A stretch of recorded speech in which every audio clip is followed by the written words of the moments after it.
Hello students, my name is Simran Gumber. आज की इस वीडियो में हम कोलबर्ग्स मोरल डेवलपमेंट थ्योरी के पास्ट ईयर्स के क्वेश्चंस डिस्कस करने वाले हैं। इससे पहले वाली वीडियो में हम कोलबर्ग की मोरल डेवलपमेंट थ्योरी समझ चुके हैं with hints dilemma, with real life example, सारी स्टेजेस और उनके educational implications. So let's begin with past years question. पहला क्वेश्चन जो जैन 2012 में आया था, According to Kohlberg, a teacher can instill moral values in children by। Kohlberg के हिसाब से टीचर बच्चों में मॉरल वैल्यूज कैसे डाल सकती है। हम सारे ऑप्शंस पढ़ेंगे ताकि बेस्ट आंसर को निकाल पाए। Giving strict instructions on how to behave, नहीं, हमें ऐसे इंस्ट्रक्शंस तो देनी ही नहीं है। Giving importance to religious teachings, हो सकता है लेकिन ये इतना एप्ट नहीं है। Laying clear rules of behaviour, नहीं, ये तो रटवाने वाली चीज़ें हो जाएंगी। Involving them in discussions on moral values, yes this is the correct answer. हम बच्चों के साथ मॉरल इश्यूज पे डिस्कशंस करेंगे, मॉरल वैल्यूज पर मॉरल स्टोरीज सुनाएंगे ताकि उनके दिमाग में ये मॉरल चीज़ें, मॉरल वैल्यूज इनकलकेट हो जाए। सो this is the correct answer. Discussion करेंगे तो उनका माइंड भी ब्रॉडन अप होगा और उनके अंदर मॉरल वैल्यूज इंस्टिल होंगे। So this is the correct answer.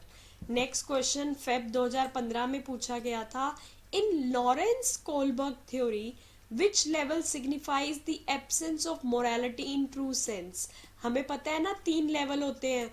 अब किसमें मोरालिटी इन ट्रू सेंस की एब्सेंस है? हमने पढ़ा था हमारा लेवल 1 प्री कन्वेंशनल लेवल, उसमें बच्चे को खुद की उसकी कोई मोरालिटी नहीं होती, कोई मॉरल रीजनिंग नहीं होती। मतलब वो बस ये करता है, अगर मुझे इसलिए पनिशमेंट मिल रही है किसी काम के लिए तो वो गलत है, चॉकलेट मिल रही है किसी काम के लिए तो वो सही है, या फिर गिव एंड टेक मुझे फायदा हो रहा है तो वो सही है। लेकिन उसकी जो मॉरल रीजनिंग होती है अपने आप में वो नहीं होती। तो इसका सीधा सीधा करेक्ट आंसर है level 1 pre conventional level. Next question September 2015 में पूछा गया था, according to pre conventional level of Kohlberg theory to which of the following would an individual turn when making a moral decision.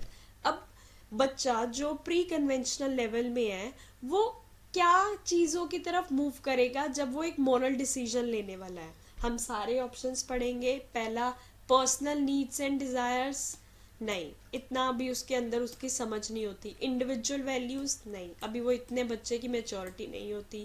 Family expectations भी नहीं होती। Potential punishment involve, yes this is the correct answer. वो देखते हैं ना, अगर मुझे इसके लिए पनिशमेंट मिल रही है तो मैं ये काम ना करूं, अगर कोई चीज़ खाने की अच्छी चीज़ मिल रही है तो मैं वो काम कर लूं। बेसिकली उसमें पनिशमेंट का डर होता है। जैसे मैंने अपनी थ्योरी में बताए थे ना कुछ इंपॉर्टेंट पॉइंट्स जो आपके एग्जाम्पल से सॉल्व करेगा क्वेश्चंस, तो बस यहाँ पर ये वही आ गया, डर। डर से बच्चा उस चीज़ में कोई भी मोरल डिसीजन लेता है। तो this is the correct answer. Next Feb 2016 में पूछा गया था, कोलबर्ग हैज गिवन। अब हमने तो पूरी थ्योरी पढ़ ली, आप ऊपर थ्योरी का नाम भी पढ़ लो, मोरल डेवलपमेंट थ्योरी। तो क्या आ जाएगा यहाँ पे सीधा सीधा, the stages of moral development. किन्होंने दी है ये? कोलबर्ग ने। Kohlberg has given the stages of moral development. 3 levels दिए हैं ना, जो फर्दर 2 स्टेजेस में डिवाइडेड हैं, तो टोटल 6 स्टेजेस हो गई थी। So this is the correct answer. Next question September 2016 में पूछा गया था, in the context of Kohlberg stages of moral reasoning under which stage would the given typical response of a child fall. अब ये इन्होंने एक एग्जाम्पल दिया है और पूछा है कि बताओ ये कौन से स्टेज में आएगा। ये बिल्कुल डिट्टो सेम सिनेरियो है जैसे मैंने अपनी थ्योरी में समझाया था कि आपको कोई भी एग्जाम्पल दे देंगे और आपसे पूछेंगे कि बताओ ये कौन सी स्टेज पे फॉल करता है। तो पढ़ो इसको। Your parents will be proud of you if you are honest, so you should be honest. तुम्हारे पेरेंट्स तुम्हारे ऊपर प्राउड होंगे अगर तुम ऑनेस्ट रहोगे, सच्चे रहोगे, तो तुम्हें सच्चे रहना चाहिए। अब यहाँ पर मैंने आपको हमारी थ्योरी में समझाया था ना, बच्चा अच्छा बनने की कोशिश करता है, good boy good girl orientation stage होती है ना उसकी, जब वो इंटरपर्सनल रिलेशनशिप्स मेंटेन करता है। तो हमारा यहाँ पे सीधा सीधा आंसर है second, good girl good boy orientation. तो जैसे कि हमने हमारे जो स्पेशल वर्ड्स पढ़े थे थ्योरी में, उसकी हेल्प से कितनी ईजिली हमारे सारे आंसर सॉल्व हो गए। इसके बाद हमारी इस थ्योरी में यही क्वेश्चंस आए थे पास्ट ईयर में सीटेट में। Thank you so much for watching. इसके साथ साथ हमारा कोलबर्ग की थ्योरी और उसके पास्ट ईयर्स के क्वेश्चंस खत्म होते हैं। मोर इन्फॉर्मेटिव वीडियोस कमिंग सून।